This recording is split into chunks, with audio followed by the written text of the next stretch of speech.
HSC educational आज आम education रो प्रथम यूनिट रो प्रथम चैप्टर जो शिक्षाविद को अवदान टॉपिक रो महात्मा गांधी को मौलिक शिक्षा पढ़ा। ओके, प्रथमे महात्मा गांधी केवे जन्म ग्रहण करथिले, केवे मृत्युवरण करले, तांकर जीवनी पढ़ा।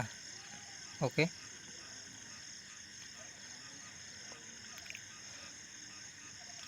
धरापृष्ठ रे जितेबेले अन्याय अत्याचार विप्लव और विनाश शिक्षार विनाश घटे सेतेबेले जड़े जड़े दिव्य पुरुषंकर आविर्भाव होता है। सेमानंकर नूतन चिंताधारा नूतन दिग्दर्शन रे गोटे नूतन जुगर पुनर्बार सृष्टि हुए। सेहीपरि जड़े जुग स्रष्टा स्वदेश प्रेमी त्यागी और प्रभावशाली व्यक्ति भाव में जातिर जनक सत्यर पूजारी तथा अहिंसार प्रतीक मोहन दास करमचंद गांधी 1869 मसीहा अक्टोबर 2 तारिख काठीवाड़ा जिलार पोरबंदर ठारे जन्म ग्रहण करथिले।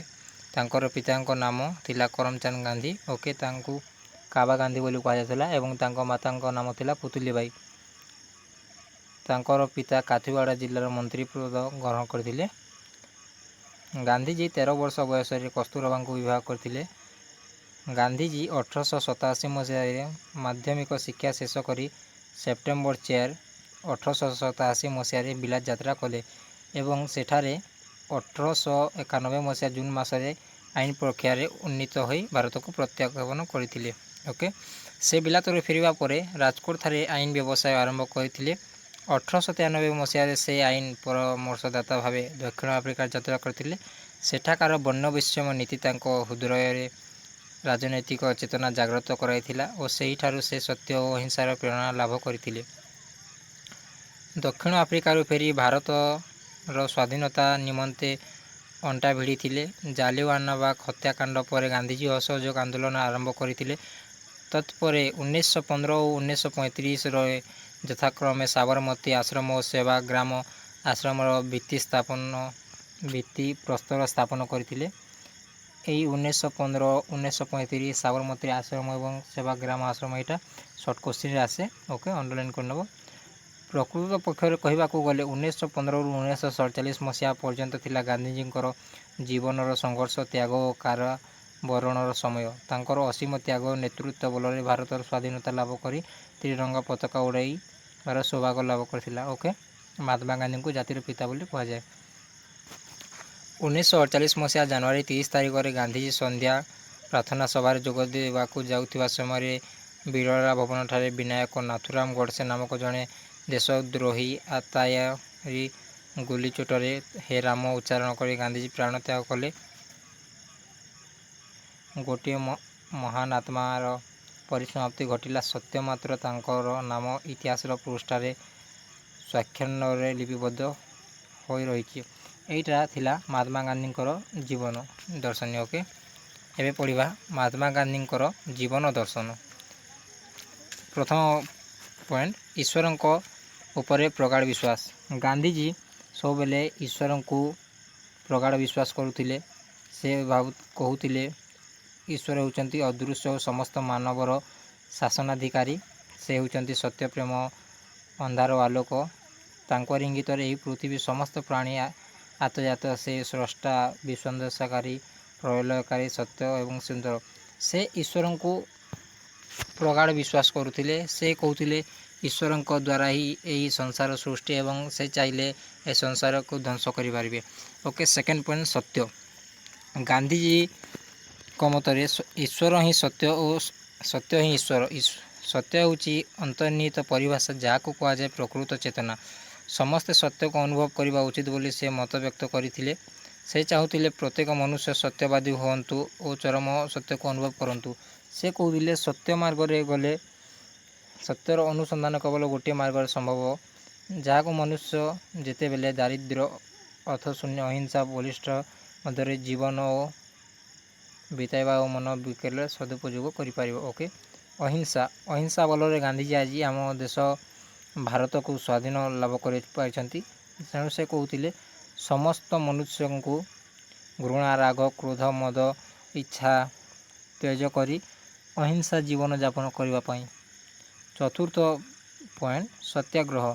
सत्याग्रह होउची अहिंसार प्रत्यक्ष दर्शन। यह व्यक्ति को ସୁମାର୍ଗରେ ପରିଚାଳିତ କରିବା ପାଇଁ ପ୍ରବର୍ତ୍ତାଇଥାଏ। ସତ୍ୟାଗ୍ରହ ଦ୍ୱାରା ଶାନ୍ତି ବିରାଜମାନ କରିଥାଏ। ଜଣେ ସତ୍ୟାଗ୍ରହୀ ହେବାକୁ ହେଲେ ଗାନ୍ଧିଜୀଙ୍କ ମତରେ କେତେ ଗୁଡ଼ାଏ ଗୁଣର ପରିପ୍ରକାଶ ହେବାକୁ ଦରକାର। ସେଗୁଡ଼ିକ ହେଲା ସତ୍ୟ, ଅହିଂସା, ବ୍ରହ୍ମଚର୍ଯ୍ୟ, ନିର୍ଭୟତା, ଅନ୍ୟର ଦ୍ରବ୍ୟ ପ୍ରତି ଲୋଭଶୂନ୍ୟ ଇତ୍ୟାଦି। ଓକେ। ପଞ୍ଚମ ପଏଣ୍ଟ, ପ୍ରେମ। ଗାନ୍ଧିଜୀଙ୍କର ମାନବ ସମାଜ ପ୍ରତି ଗଭୀର ପ୍ରେମ, ସ୍ନେହ ଓ ଶ୍ରଦ୍ଧା ରହିଥିଲା। ନୈତିକତା ନିମନ୍ତେ ସ୍ନେହ ଏକାନ୍ତ ପ୍ରୟୋଜନ। ସ୍ନେହ ବିନା ନୈତିକ କାର୍ଯ୍ୟର ଅର୍ଥ କିଛି ହୋଇନପାରେ ବୋଲି ସେ ମତବ୍ୟକ୍ତ କରିଥିଲେ। ଓକେ। 6 ନମ୍ବର ପଏଣ୍ଟ, ଆଧ୍ୟାତ୍ମିକ ସମାଜ ଗଠନ। ଗାନ୍ଧିଜୀ ଏପରି ଏକ ସମାଜ ଚାହୁଁଥିଲେ ଯେଉଁଠାରେ ସତ୍ୟ, ପ୍ରେମ, ନ୍ୟାୟ, ଅହିଂସା, ଭକ୍ତି ସର୍ବଦା ବିରାଜମାନ କରୁଥିବ। ଅର୍ଥାତ୍ ସେ କହୁଥିଲେ ସତ୍ୟ ଯେଉଁଠାରେ ରହିବ ସେଠାରେ କେବେ ମିଛର ଆଉ ଆବଶ୍ୟକତା ପଡ଼ିବ ନାହିଁ। ପ୍ରେମ ଦ୍ୱାରା ସମସ୍ତ ମଣିଷଙ୍କ ମଧ୍ୟରେ ପ୍ରେମ ଭାବନା ରହିବ। ଅହିଂସା ରହିବା ଦ୍ୱାରା ସମସ୍ତଙ୍କ ମଧ୍ୟରେ ଭାତୃଭାବ ରହିବ। ଏହିପରି ସେ ମତବ୍ୟକ୍ତ କରୁଥିଲେ। ସେ କହୁଥିଲେ ମାନବ ସେବା ହିଁ ଈଶ୍ୱର ସେବା। ସେଥିପାଇଁ କହୁଥିଲେ ଯଦି ମନୁଷ୍ୟ ପୃଥିବୀର ସମସ୍ତ ମନୁଷ୍ୟ, ପଶୁପକ୍ଷୀ, କୀଟପତଙ୍ଗକୁ ସ୍ନେହ ମମତାରେ ଆବଦ୍ଧ କରିପାରିବ ତେବେ ଈଶ୍ୱରଙ୍କର ଦର୍ଶନ ବା ସାନ୍ନିଧ୍ୟ ଲାଭ କରିପାରିବ। ଓକେ।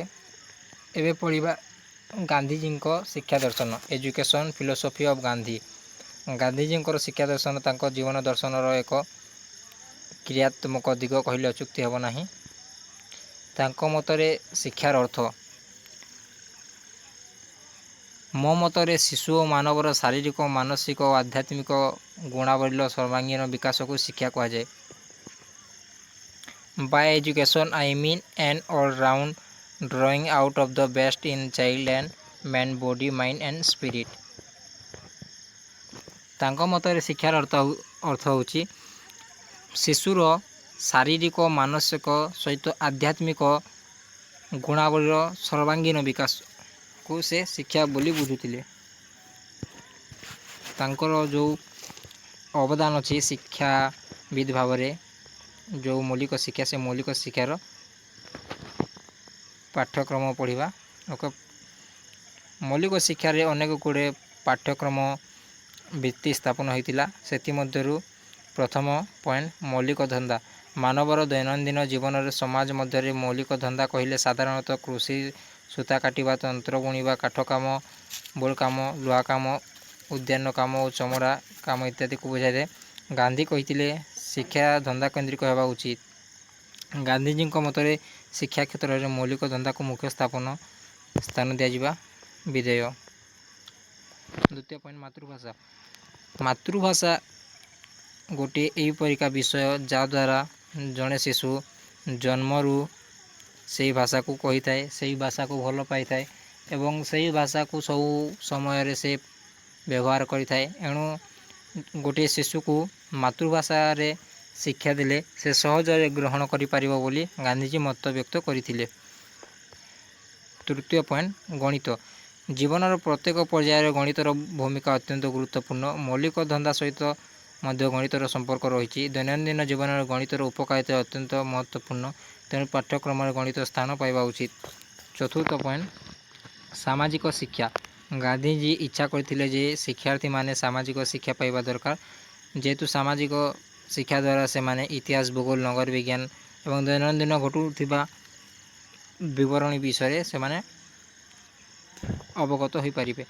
ପଞ୍ଚମ ପଏଣ୍ଟ, ସାଧାରଣ ବିଜ୍ଞାନ। ଆଜିର ଯୁଗ ବିଜ୍ଞାନର ଯୁଗ।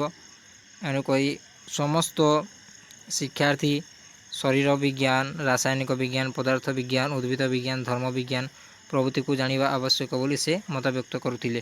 ଏଣୁକରି ସେହି ଝିଅମାନଙ୍କ ପାଇଁ ସ୍ୱତନ୍ତ୍ର ଭାବେ ଗୃହ ବିଜ୍ଞାନକୁ ସ୍ଥାନ ଦେବାକୁ ଦରକାର ବୋଲି କହିଥିଲେ। 6 ନମ୍ବର, ସଙ୍ଗୀତ ଓ ଚିତ୍ରକଲା। ଛାତ୍ର ଓ ଛାତ୍ରୀମାନଙ୍କର ଶିକ୍ଷା ପ୍ରତି ଆଗ୍ରହ ଜନ୍ମାଇବାକୁ ହେଲେ ସେମାନଙ୍କୁ ସଙ୍ଗୀତ ଓ ଚିତ୍ରକଲା ବିଷୟ ଯୋଗାଇ ଦେବା ଦରକାର। ତେଣୁ ପାଠ୍ୟକ୍ରମରେ ଉପରୋକ୍ତ ବିଷୟ ରହିବା ନିହାତି ଆବଶ୍ୟକ। ସପ୍ତମ ପଏଣ୍ଟ, ହିନ୍ଦୁସ୍ତାନୀ। ଜାତୀୟ ଭାଷାର ଉନ୍ନତି ନିମନ୍ତେ ବିଦ୍ୟାଳୟ ପାଠ୍ୟକ୍ରମରେ ବାଧ୍ୟତାମୂଳକ ବିଷୟ ହିସାବରେ ହିନ୍ଦୁସ୍ତାନୀ ରହିବା ଦରକାର। ମୌଳିକ ଶିକ୍ଷାଦାନ ପ୍ରଣାଳୀ, ମେଥଡ଼ ଅଫ୍ ଟିଚିଂ। ପ୍ରଥମ ପଏଣ୍ଟ, ଧନ୍ଦା ମାଧ୍ୟମରେ ଶିକ୍ଷା। ଗାନ୍ଧିଜୀ କହୁଥିଲେ ଯେକୌଣସି ଶିକ୍ଷା को धंदा माध्यम उपस्थापन करगले ताहा शिक्षार्थी जीवन में आगामी समय बहुत साहाय्य करिथाए। से केवल जे धंदा को एक उत्पादन माध्यम बोली भाभी ताहा नुहे, यह मध्य चरित्र गठन में साहाय्य करिथाए बोली से कहिथिले। द्वितीय पॉइंट, कर्म माध्यम और आत्म अभिज्ञता माध्यम शिक्षा। शिक्षादान क्षेत्र में गांधीजी कर्म माध्यम को गुरुत्व देइछंती। आत्म अभिज्ञता माध्यम जो शिक्षा प्रदान करा जायते ताहा ही प्रकृत शिक्षा बोली से मत व्यक्त करथिले। तृतीय पॉइंट, वक्तृता और प्रश्नोत्तर माध्यम। गांधीजी मध्य शिक्षकों वक्तृता और छात्र छात्री प्रश्नोत्तर माध्यम को स्वागत करथिले, जहाँफल शिक्षार्थी ताहार मन कथा को व्यक्त करता है। वक्तृता माध्यम तार सुविधा और असुविधा संपर्क में सचेतन होता है। चतुर्थ पॉइंट, मातृभाषा माध्यम शिक्षादान। गांधीजी सर्वदा कहते जे प्रत्येक शिक्षा को मातृभाषा माध्यम दिया दरकार। गांधीजी मतरे श्रृंखला। गांधीजी श्रृंखला को मुख्य स्थान देइछंती। श्रृंखला अर्थ होची आत्मसंयम माध्यम श्रृंखला ज्ञान प्रदान। निर्भय हुए और पर पाई जीवन उत्सर्ग करथाए, यहाको मध्य अहिंसा माध्यम ग्रहण करा जाय पारे। गांधीजी मत शिक्षार्थी भविष्य में देशर जड़े दायित्वपूर्ण और यशस्वी नागरिक हो तार जीवन गढ़ी तोलिबा आवश्यक। एणु से कहिथिले जड़े शिक्षार्थी को आत्म संयम उपरे श्रृंखला को निज अधीन रखा सठिक बोली। गांधीजी मतरे शिक्षक। गांधीजी कहते शिक्षक द्वारा ही दि जाय पारिबो। जो शिक्षक प्रकृत शिक्षादान करेंगे तांकर ज्ञान गारिमा चरित्र देशप्रेम अहिंसा और तालीम प्रभृति ज्ञान रहिबा नित्याନ୍ତ दरकार। कारण शिक्षार सफलता केवल शिक्षकों उपर निर्भर करथाए। से सर्वदा सत्य और अहिंसा मार्ग परिचालित होथिबा आवश्यक। तेणु गांधीजी कहते जड़े शिक्षक जड़े मार भूमिका न होगा पर्यंत से शिक्षक पदवाच्य हो पारे नहीं। जड़े शिक्षकों कार्य अर्थात जड़े माँ कार्य शिशु जेपरी अनुभव न करे जे से शिक्षा ग्रहण करुछ बोली, जहाद्वारा शिशु स्वाधीनता पाइबा संगे संगे गुरु को भक्ति करिथाए और शिक्षा सफल रूप नहीं पारि थाए। गांधीजी मतरे नारी शिक्षा। गांधीजी नारी शिक्षा निमंते दृढ़ मत पोषण करथिले। से कहिथिले मोर शेष निष्पत्ति और शेष इच्छा होची नारी शिक्षा। नारी माने जोठारे सम्मानित होती सेठारे भगवान विराजमान करती। एणु से कहते जेति कि शिक्षा रे पुरुष मानू अधिकार मिलछि सेहीपरि नारी मानू मध्य अधिकार मिले से माने मध्य भविष्य रे देश पर उन्नति करि पारिबे। एणु से कहले भारत हेउछि सीता सावित्री देश, तांकरी आदर्श और धर्म धारणा समस्त अनुप्राणित हेबा आवश्यक बोली गांधीजी कहिथिले। गांधीजी मत धर्म संबंधी शिक्षा। गांधीजी धर्म को सर्वदा सम्मान दे आसिचंती। धर्म बिना जीवन नीतिहीन जीवन सते जेपरी ठिकणा नथिबा चिठी लंगर पकाई न पारुथिबा जहाज नीलहर पक्षीर जीवन सहित समान। सेमाने जेपरी सेमानकर गंतव्य स्थल रे पहुँची पारती नहीं, ठीक सेहीपरि धर्महीन जीवन केबे हेले जीवन होई पारिबो नाही बोली से कहिथिले। मौलिक शिक्षार लक्ष्य। AIIMS of basic education. प्रथम पॉइंट, अवैतनिक और बाध्यतामूलक शिक्षा फ्री एंड कंपलसरी एजुकेशन। 6 ରୁ 14 वर्ष बयसर समस्त छात्र छात्री को से अवैतनिक और बाध्यतामूलक शिक्षा देवाकू कहिथिले। झील मान 12 वर्ष बयस घर को नहीं आसी पारती बा शिक्षा न दे पारती, मात्र पुओ मान 14 वर्ष बाध्यतामूलक बोली से कहिथिले। द्वितीय पॉइंट, मातृभाषा। मातृभाषा माध्यम शिक्षार्थी को शिक्षादान प्रदान करागले से माने भल भाव शिक्षादान ग्रहण करें बोली गांधीजी मत व्यक्त करथिले। ओडिया रे एक प्रवचन रही, उच्च होगाकू जदि कर जेबे आशा उच्च कर तेबे निज मातृभाषा। तृतीय पॉइंट, कुटीर शिल्प केन्द्रिक शिक्षा। गांधीजी बुनियादी शिक्षार धंदा उपरे अधिक गुरुत्वारोप करथिले। से कहते परिवेश अनुजाई छात्र छात्री मानू शिल्प बा धंदा विषय शिक्षादान आवश्यक। एणुक से कहते शिशुर दहीन आध्यात्मिक शिक्षार जुग व्यवस्था हेले ताहा ବ୍ୟକ୍ତିତ୍ୱ ସର୍ବୋପରି ବିକାଶ ସାଧନ ହୋଇପାରିବ। ଚତୁର୍ଥ ପଏଣ୍ଟ, ଆତ୍ମସଂଯମ। ଛାତ୍ରଛାତ୍ରୀମାନେ ବିଦ୍ୟାଳୟରେ ପ୍ରାର୍ଥନା ସଦାଚାର ପାଳନ ଯୋଗୁଁ ସେମାନେ ଆତ୍ମସଂଯମୀ ହୁଅନ୍ତି। ପଞ୍ଚମ ପଏଣ୍ଟ, ସ୍ୱାବଲମ୍ବନ। ଆତ୍ମନିର୍ଭରଶୀଳ ମୌଳିକ ଶିକ୍ଷାର ଏକ ପ୍ରଧାନ ଲକ୍ଷ୍ୟ ରୂପେ ପରିଚିତ। ଏହି ଶିକ୍ଷାଦାନ ଦ୍ୱାରା ଛାତ୍ରଛାତ୍ରୀମାନେ ହସ୍ତକର୍ମ, କୃଷି, ଉଦ୍ୟାନ କର୍ମ, ସୂତାକାଟି ଆତ୍ମନିର୍ଭରଶୀଳର ଶିକ୍ଷା ପାଇଥାନ୍ତି। ଷଷ୍ଠ ପଏଣ୍ଟ, ଚରିତ୍ର ଗଠନ। କଥାରେ ଅଛି, ଥିଲେ ଥାଉ ପଛେ ଗୁଣ ହଜାର, ଚରିତ୍ର ନଥିଲେ ସବୁ ଆଚାର। ଏଣୁକରି ଗାନ୍ଧିଜୀ କହୁଥିଲେ, ଗୁରୁଜନଙ୍କ ପ୍ରତି ସମ୍ମାନ, ଲଘୁଜନଙ୍କୁ ସ୍ନେହ, ସାଙ୍ଗସାଥୀଙ୍କ ସହିତ ସଦାଚାର ଆଦି କାର୍ଯ୍ୟ ଦ୍ୱାରା ଶିଶୁର ଉତ୍ତମ ଚରିତ୍ର ଗଠନ କରାଯାଇପାରିବ। ସପ୍ତମ ପଏଣ୍ଟ, ସତ୍ୟ ଓ ଅହିଂସା। ଗାନ୍ଧିଜୀ ଥିଲେ ସତ୍ୟ ଓ ଅହିଂସାର ପୂଜାରୀ। ଏଣୁକରି ସମସ୍ତ ଭାରତବାସୀଙ୍କୁ ସେ କହୁଥିଲେ ଏବଂ ଶିକ୍ଷାର୍ଥୀମାନଙ୍କୁ କହିଥିଲେ, ସତ୍ୟ ଓ ଅହିଂସାକୁ ଆପଣେଇ ନେବା ପାଇଁ। ଏହା କେବଳ ସତ୍ୟ ଓ ଅହିଂସା ଦ୍ୱାରା ସମ୍ଭବ ହୋଇପାରିବ, ଅନ୍ୟ କୌଣସି ମାର୍ଗରେ ନୁହେଁ ବୋଲି ସେ କହିଥିଲେ। ଅଷ୍ଟମ ପଏଣ୍ଟ, ନାଗରିକତା ଆଦର୍ଶ। ଏହି ମୌଳିକ ଶିକ୍ଷା ଦ୍ୱାରା ଶିକ୍ଷାର୍ଥୀ ଭବିଷ୍ୟତରେ ଏକ ସୁନାଗରିକ ହୋଇପାରିବ ବୋଲି ଗାନ୍ଧିଜୀ ଭାବୁଥିଲେ। ଏହି ଶିକ୍ଷା ଦ୍ୱାରା ବ୍ୟକ୍ତି ଓ ଶିଶୁ ତା'ର ଅଧିକାର ଓ କର୍ତ୍ତବ୍ୟ ସମ୍ପର୍କରେ ସଚେତନ ହୋଇପାରିବ ବୋଲି ସେ ମୌଳିକ ଶିକ୍ଷାକୁ ପ୍ରଦାନ କରିଥିଲେ।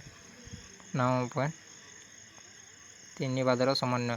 ଗାନ୍ଧିଜୀଙ୍କୁ ତିନିବାଦର ସମନ୍ୱୟ କୁହାଯାଏ। ଗାନ୍ଧିଜୀଙ୍କର ଶିକ୍ଷାନୀତିରେ ଆଦର୍ଶବାଦ, ପ୍ରକୃତିବାଦ ଓ ପ୍ରୟୋଗବାଦର ସମନ୍ୱୟ ଘଟିଛି। Doctor MS. ପଟେଲଙ୍କ ଭାଷାରେ ଗାନ୍ଧିଜୀଙ୍କର ପରିକଳ୍ପିତ ଶିକ୍ଷା ପ୍ରକୃତିବାଦୀ, ଲକ୍ଷ୍ୟ ହେଉଛି ଆଦର୍ଶବାଦ ଓ ପଦ୍ଧତି ହେଉଛି ପ୍ରୟୋଗବାଦ। ମୌଳିକ ଶିକ୍ଷାର ଉପକାରିତା। Merit of basic education. ପ୍ରଥମ, ଏହା ଅବୈତନିକ ବାଧ୍ୟତାମୂଳକ ଶିକ୍ଷା ହୋଇଥିବାରୁ 7ରୁ 14 ବର୍ଷ ବୟସ ପର୍ଯ୍ୟନ୍ତ ପିଲାମାନଙ୍କର ପାଠପଢ଼ା ପ୍ରତି ପିତାମାତା ତୀକ୍ଷ୍ଣ ଦୃଷ୍ଟି ଦେଇଥାନ୍ତି। ଏହି ଶିକ୍ଷା ଦ୍ୱାରା ଅପଚୟ ମଧ୍ୟ ଖୁବ୍ କମ୍ ହେବ। ମୌଳିକ ଶିକ୍ଷା ଛାତ୍ରମାନଙ୍କୁ ଉତ୍ତମ ନାଗରିକ ହେବାରେ ସାହାଯ୍ୟ କରିଥାଏ ଓ ଭବିଷ୍ୟତରେ କିପରି ସମସ୍ୟାଗୁଡ଼ିକର ସମାଧାନ କରାଯାଇପାରିବ ସେ ବିଷୟରେ ଶିକ୍ଷା ଦେଇଥାଏ। ଚତୁର୍ଥ ପଏଣ୍ଟ, ସତ୍ୟ ଓ ଅହିଂସା ମାର୍ଗରେ ଗତି କରିବା ପାଇଁ ଶିକ୍ଷା ଦେଇଥାଏ ଓ ଚରିତ୍ର ଗଠନରେ ସାହାଯ୍ୟ କରିଥାଏ। ପଞ୍ଚମ ପଏଣ୍ଟ, ଏହା ଶିଳ୍ପକେନ୍ଦ୍ରିକ ଶିକ୍ଷା ଉପରେ ଗୁରୁତ୍ୱ ଆରୋପ କରିଥାଏ। ଷଷ୍ଠ ପଏଣ୍ଟ, ମାତୃଭାଷାର ଉନ୍ନତି କରାଇଥାଏ। ସପ୍ତମ ପଏଣ୍ଟ, ଏହା ସହସମ୍ବନ୍ଧ ସମନ୍ୱୟ ଶିକ୍ଷାର ଅନୁକୂଳ। ଅଷ୍ଟମ ପଏଣ୍ଟ, ବୃତ୍ତିଗତ ଶିକ୍ଷାର ସୁବିଧା ମିଳିଥାଏ। ନବମ ପଏଣ୍ଟ, ସ୍ୱଦେଶୀ ପ୍ରୀତି, ମାନବିକ ଓ ବିଶ୍ୱଭ୍ରାତୃତ୍ୱର ଭାବ ଉଦ୍ରେକ କରିଥାଏ। ଦଶମ ପଏଣ୍ଟ, ଗ୍ରାମ୍ୟ ଜୀବନର ପୁନର୍ଗଠନ। ଷ୍ଟୁଡେଣ୍ଟ, ଚ୍ୟାନେଲଟିକୁ ସବସ୍କ୍ରାଇବ୍ କରିଦେବ ଏମିତି ନୋଟିଫିକେସନ୍ ପାଇପାରିବା ପାଇଁ ଏଜୁକେସନାଲ୍। ତାପରେ ମୌଳିକ ଶିକ୍ଷାର ଦୋଷ ତ୍ରୁଟି। Demerit of basic education. ପ୍ରଥମ ପଏଣ୍ଟ, ମୌଳିକ ଶିକ୍ଷା ଗ୍ରାମ ପରିବେଶ ପାଇଁ ଉପଯୋଗୀ, ମାତ୍ର ସହର ପାଇଁ ନୁହେଁ। ମୌଳିକ ଶିକ୍ଷା ଯେଉଁଟା ଥିଲା ସେଇଟା ଗ୍ରାମାଞ୍ଚଳରେ ବେଶୀ ଦେଖିବାକୁ ମିଳିଥିଲା। ସେଇ ଶିକ୍ଷା ସହର ପାଇଁ ଉଦ୍ଦିଷ୍ଟ ନଥିଲା। ଦ୍ୱିତୀୟ ପଏଣ୍ଟ, ଗାନ୍ଧିଜୀ କେବଳ ସୂତା କାଟା ଓ ଲୁଗାବୁଣା ପ୍ରାଧାନ୍ୟ ଦେଉଥିବାରୁ ବହୁ ଶିକ୍ଷାର୍ଥୀଙ୍କ ଚାହିଦା ପୂରଣ ହୋଇପାରୁନଥିଲା। ତୃତୀୟ ପଏଣ୍ଟ, ମୌଳିକ ଶିକ୍ଷାରେ ଇଂରାଜୀର ସ୍ଥାନ ନଥିବାରୁ ଭବିଷ୍ୟତରେ ଶିକ୍ଷାର୍ଥୀମାନେ ଉଚ୍ଚ ଶିକ୍ଷା ନିମନ୍ତେ ଉଦ୍ଦିଷ୍ଟ ହୋଇପାରିନଥିଲେ। ପଞ୍ଚମ ପଏଣ୍ଟ, ଏହି ଶିକ୍ଷା ଦ୍ୱାରା କେବଳ ବ୍ୟକ୍ତିର ଶାରୀରିକ ବିକାଶ ହେଉଥିଲା, ଯଥା ସୂତା କାଟିବା, ଲୁଗା ବୁଣିବା। ଏହା ଦ୍ୱାରା କେବଳ ଶାରୀରିକ ପରିଶ୍ରମ ହେଉଥିଲା, ମାତ୍ର ମାନସିକ ପରିଶ୍ରମ ନୁହେଁ। ଉପସଂହାର, କନକ୍ଲୁଜନ୍। ଗାନ୍ଧିଜୀ କେବଳ ଜଣେ ବରପୁତ୍ର ନଥିଲେ, ସେ ମଧ୍ୟ ଜଣେ ମହାତ୍ମା। ତାଙ୍କର ଆଦର୍ଶରେ ତୁଳନା ନାହିଁ। ସେ ହେଉଛନ୍ତି ଏକ ଜାତିର ପଥପ୍ରଦର୍ଶକ, ଗୁରୁ, ବନ୍ଧୁ, ଦାର୍ଶନିକ ସବୁକିଛି। ଗାନ୍ଧିଜୀ ଆଜି ଇହଜଗତରେ ନାହାନ୍ତି ସତ, ମାତ୍ର ତାଙ୍କର ଶିକ୍ଷା ଦର୍ଶନ ଆଜି ସାରା ବିଶ୍ୱରେ ଆଦୃତ। ପରିବେଶର ବିଶିଷ୍ଟ ବୈଜ୍ଞାନିକ ଆଲବର୍ଟ ଆଇନଷ୍ଟାଇନ୍ ଗାନ୍ଧିଜୀଙ୍କ ସମ୍ପର୍କରେ କହିଥିଲେ, ଆଗାମୀ ବଂଶଧରମାନେ କ୍ୱଚିତ୍ ବିଶ୍ୱାସ କରିବେ ଯେ ଗାନ୍ଧିଜୀ ପରି ଜଣେ ରକ୍ତମାଂସଧାରୀ ମନୁଷ୍ୟ ଏହି ପୃଥିବୀରେ ବିଚରିତ କରୁଥିଲେ। ଜି.ଏଚ୍. ହୋଲ୍ମସ୍ କହନ୍ତି, ସ୍ନେହ ଓ ଶ୍ରଦ୍ଧାରେ ଭାରତୀୟମାନେ ତାଙ୍କୁ ଜାତିର ଜନକ ରୂପେ ଅଭିହିତ କରିଛନ୍ତି।